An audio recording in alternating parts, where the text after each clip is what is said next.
Indie games have been gaining more and more momentum, with platforms such as Steam and digital downloads as a whole becoming more accepted. Indie games are thriving more than ever before. In this video, we'll be taking a look at the top 10 upcoming indie games in 2016 and 2017. Let's get right into this. Number 10, Hellblade. Hellblade is very different than every other game on this list in that when you look at it, you do not think it's an indie game at all. But it is. Developers Ninja Theory describe the game as an independent AAA game. Hellblade follows the story of Senwa, a woman who embarks on a journey through a dreadful underworld. It's extremely dark in tone and setting, and developers Ninja Theory are experienced in crafting action games. Hopefully this one turns out well. Hellblade releases sometime this year on PS4 and PC.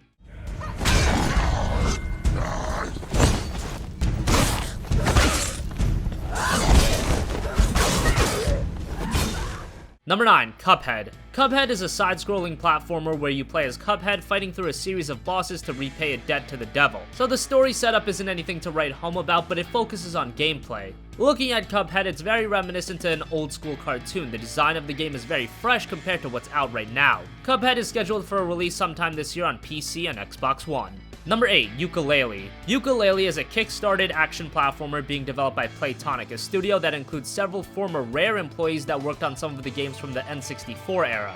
Yooka-Laylee follows Yuka, a male chameleon, and Laylee, a female bat. You'll explore worlds, find collectibles, and fight bosses, a fairly standard premise for a game, but it's a style we don't see much of anymore. The fact that it is a Kickstarter game will cause some to worry. We saw the train wreck that was Mighty Number 9, hopefully Yooka-Laylee fares better. It's scheduled for a release early in 2017 on PC, PS4, and Xbox One.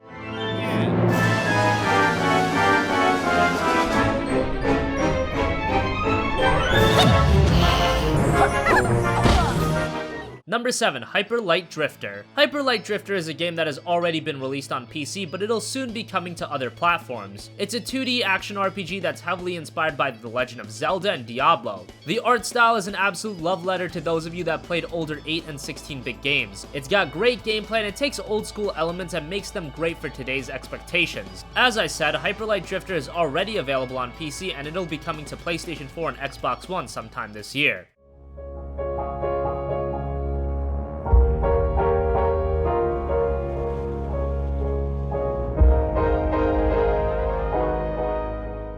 Number 6, Tacoma. Tacoma is the next game from Gone Home developer Fulbright. The gameplay we've seen so far doesn't give you a lot to work with, but the setting and thematics of the game seem very interesting. Expect Tacoma to be extremely story-driven and atmospheric. Fulbright did a great job with Gone Home, and Tacoma has a lot of potential. The game was originally scheduled for release this year. Unfortunately, it was delayed and now will be coming sometime in 2017 on PC and Xbox One.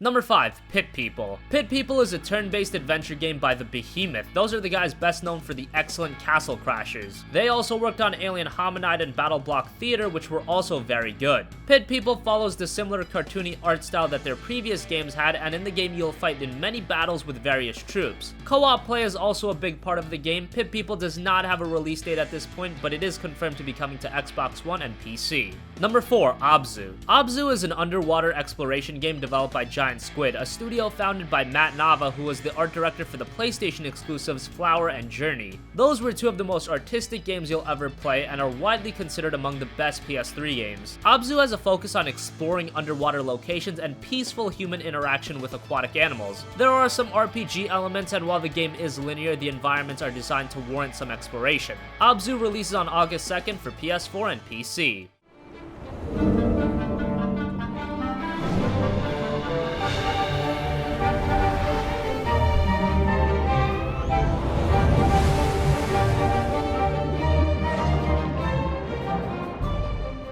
Number 3, Death's Gambit. Death's Gambit is a 2D action RPG with some excellent sprite-based visuals. The focus of the game is to defeat the various bosses, and one of the primary goals for the devs was to make each boss very unique and stand out from everything else in the game. The player will have a large array of weapons and abilities, and it'll be up to you to figure out what's the best playstyle when tackling the different bosses. It has some resemblance to Shadow of the Colossus and Dark Souls, and from the gameplay we've seen so far, it's shaping up very nicely. Death's Gambit is expected to release in 2017 on PC and PS4.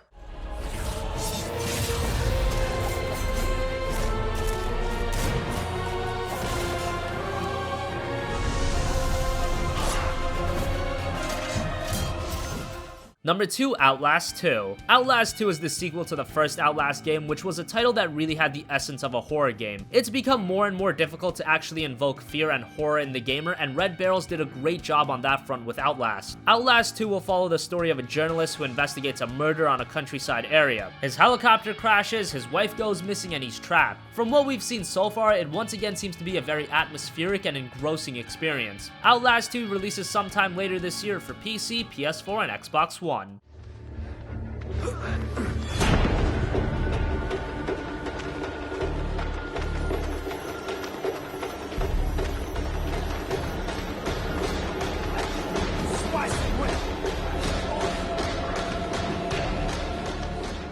Finally, number 1, No Man's Sky. Being an indie game, Hello Games' No Man's Sky is one of the most ambitious games you're gonna see. It's also one of the most anticipated games of this generation. What is No Man's Sky exactly? It's an open universe game where you play as a planetary explorer traveling from planet to planet. Each of these planets are its own open world for the player to explore, and all of them are procedurally generated, leading to 18 quintillion planets. However, the game isn't unfocused. The goal of No Man's Sky is to get to the center of the galaxy. There, you'll find the most exotic planets with the most valuable resources. At the very least, it'll be exciting to see No Man's Sky finally be released and see what it brings to the table. It comes August 9th for PC and PS4. So that wraps up our countdown of the top 10 upcoming indie games. What do you think? Which indie games are you the most excited for? Comment your thoughts down below. Thank you for watching and goodbye.